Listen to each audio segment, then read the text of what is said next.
The Dubai Dream used to be one of the most compelling offers any city had ever presented to the world, a place defined by a combination of financial incentives and lifestyle promises that, taken together, felt almost unmatched.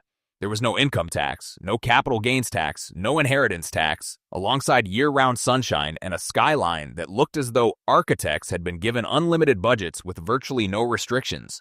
It was a city built on safety, ambition, and a powerful underlying belief that the rules simply operated differently here, that the ceiling was higher, and that the limitations people experienced in their home countries no longer applied in the same way, and millions of people responded to that offer. British professionals seeking faster career growth, Indian entrepreneurs building businesses, Chinese investors allocating capital, South Asian laborers who physically constructed the city with their own hands, as well as tech workers, finance professionals, influencers, remote workers, and retirees living off pension savings all made the decision to come, drawn by a calculation that seemed almost too good to be true, but for a long time proved to be largely real, until it didn't. Not just in the moment when missile debris began falling, and incidents like the explosion near the Fairmont on Palm Jumeirah, the fire on the outer facade of the Burj Al Arab, and the temporary shutdown of Dubai International Airport forced passengers into shelters, but also in the years leading up to that point, because the reality is that the Dubai Dream did not collapse in a single night. It had already been quietly shifting, gradually repricing itself, and moving further out of reach for a large portion of the people it once attracted, long before those events forced the world to pay attention. Because what makes this story important is not just the visible moment when everything seemed to change, but the underlying shift that had already been happening long before that point, largely unnoticed by the people who were still arriving and buying into the same promise. To understand that shift, you have to look at a number that reveals more about modern Dubai than any polished tourism campaign ever could. In 2013, Dubai ranked as the 90th most expensive city in the world for expatriates, a position that reinforced its reputation as a place where the financial trade-off made sense, where the absence of taxes could meaningfully offset the cost of living. But over the following decade, that position did not remain stable.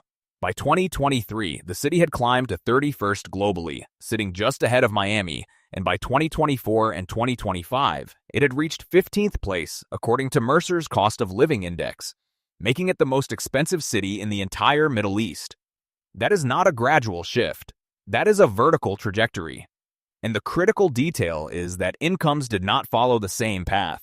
According to Halen's 2025 GCC market report, while around 40% of professionals in the UAE did receive salary increases, those increases were typically in the range of 5 to 10%, which is a fraction of what was happening on the cost side.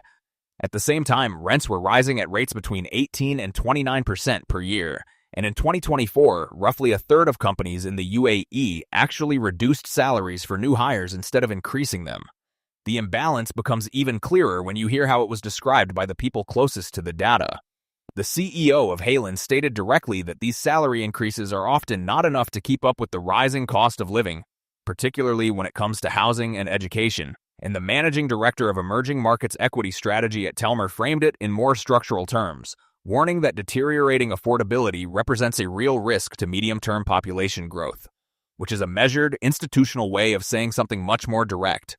The model was becoming harder to sustain for the very people it depended on. So what does that actually look like in real terms? Once you move beyond the abstract data and into the day-to-day reality of living in Dubai, it starts with housing. A one-bedroom apartment in central Dubai is now renting at around 8,700 dirhams per month, which comes out to roughly $2,369 every single month, or close to $28,000 per year, just to secure a basic one-bedroom space in the city. And that is only the starting point. In Dubai Marina, one of the most popular areas for expatriates, studio apartments typically rent for around $18,900 to $25,650 per year, while one-bedroom units range from approximately $29,700 to $45,900 annually. On Palm Jumeirah, one-bedroom apartments begin at around $32,600 per year, and in downtown Dubai, two-bedroom units can exceed $49,000 annually. But housing is only one layer of the equation, because for anyone moving with a family, there is another cost that arrives almost immediately, and often with even greater impact: education. International school fees in Dubai range from around $10,800 at the lower end to approximately $24,500 per year for mid-range institutions. And for premium schools such as GEMS World Academy, Dubai College, or Jumeirah English Speaking School, total annual costs can exceed $27,000 per student once you include registration fees, uniforms, transportation, and extracurricular activities, which means that for a family with 2 children enrolled in a good private school, education alone can reach between $50,000 and $60,000 per year. And that sits on top of housing costs that can easily range from $40,000 to $60,000 annually for a family-sized apartment. Then you add healthcare. Health insurance, which is mandatory, averages around $5,687 per individual. And beyond that, there are the everyday expenses that are often underestimated until you actually live there, including utilities, transportation, and groceries in a country where approximately 85% of food is imported. At that point, the picture becomes clear. The calculation that once made Dubai so attractive, the one that balanced zero income tax against a manageable cost of living, begins to break down. Because the savings on tax only work if your income keeps pace with your expenses. And in this case, it didn't. What the conflict revealed was not something entirely new, but something that had already been structurally true about Dubai for a long time, even before a single missile was fired. The Dubai dream was never truly universal. It was layered.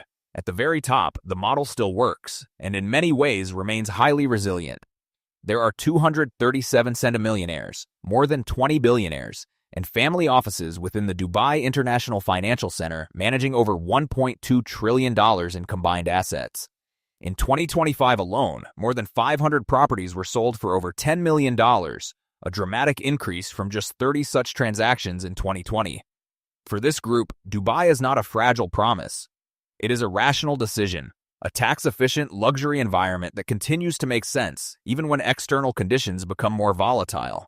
And during the period of drone interceptions and regional escalation, some of those who chose to stay described the situation in very simple terms, saying that life continues, that if you operate a business in the UAE, it is just a bit of additional noise in the background.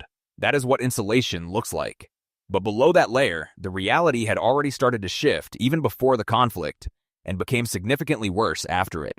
For the professional expatriate class, the nurses, teachers, mid-level finance workers, small business owners, and young families who arrived when the numbers still worked, the pressure had been building for years. Rising rents approaching 29% annually, combined with international school fees that consumed much of the expected tax savings, meant that the core promise began to erode, because the absence of income tax only creates an advantage if salaries grow at a comparable rate to the cost of living, and in this case, they didn't. Dubai moved from being an affordable expatriate destination to the 15th most expensive city in the world within roughly a decade, while the incomes of the people sustaining its economy did not keep pace with that shift. And below even that group, there is another layer that is often less visible, but fundamentally essential. The construction workers, delivery drivers, hospitality staff, and service workers who made the city physically and operationally possible. The same taxi driver, Zain Anwar, who witnessed the explosion near the Fairmont and described his income as completely cut off.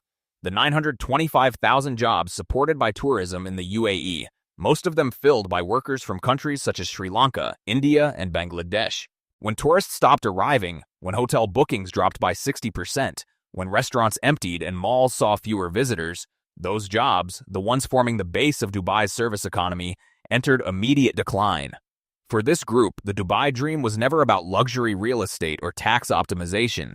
It was about sending money home, about access to a better life than what was available in their country of origin. And that version of the dream, the most fragile one, is also the one that disappears first when the system is disrupted, which leads to a much broader realization. The Dubai dream was never a single, shared reality. It was multiple different versions of a dream, stacked on top of each other, all presented under the same brand. And when that brand begins to crack, each layer breaks in a different way and at a different speed. So where does the Dubai dream go from here? Answering that question requires separating what is temporary from what is structural, because they operate on very different timelines and lead to very different outcomes. The short-term shock, the conflict, the missile strikes, the temporary shutdowns, the evacuation chaos, the drop in tourism, all of that, at least in theory, is recoverable if the geopolitical situation stabilizes. Dubai has gone through financial crises and global disruptions before, and its ability to recover has been proven over time. During the conflict itself, developer Mohammed Alabar pointed out that people with real capital understand that a country with stable leadership can still deliver. His own hospitality businesses continued operating at around 80 to 85% occupancy, even as drones were being intercepted overhead. Foot traffic at Dubai Mall dropped from 250,000 to 190,000 visitors per day, but was already described as recovering. The infrastructure is still there. The tax system is still there. The long-term visa programs are still there.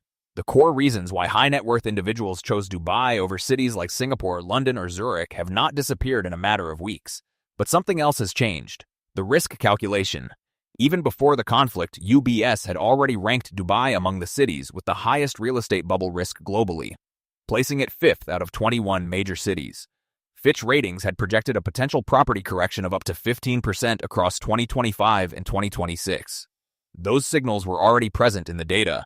Now they exist in lived experience, in the reality of residents watching fires on the Burj Al Arab from their own windows. And while the short-term shock may fade, the structural pressure does not resolve as easily. The rising cost of living, the gap between salaries and expenses, the gradual exit of the middle class, these are not problems that disappear with a ceasefire. They point to a deeper question about the direction the city is taking and who it is ultimately being built for. Because right now, the trajectory has been moving in a very clear direction. Upward for the wealthy, outward for everyone else. Which leads to a final question that extends far beyond any single event or moment. The Dubai dream is not entirely over, but it is becoming increasingly selective. And the real question is no longer whether the dream still exists. It is who that dream is actually for. Have you lived in Dubai, or are you considering it? Has the calculation changed for you? Let me know in the comments.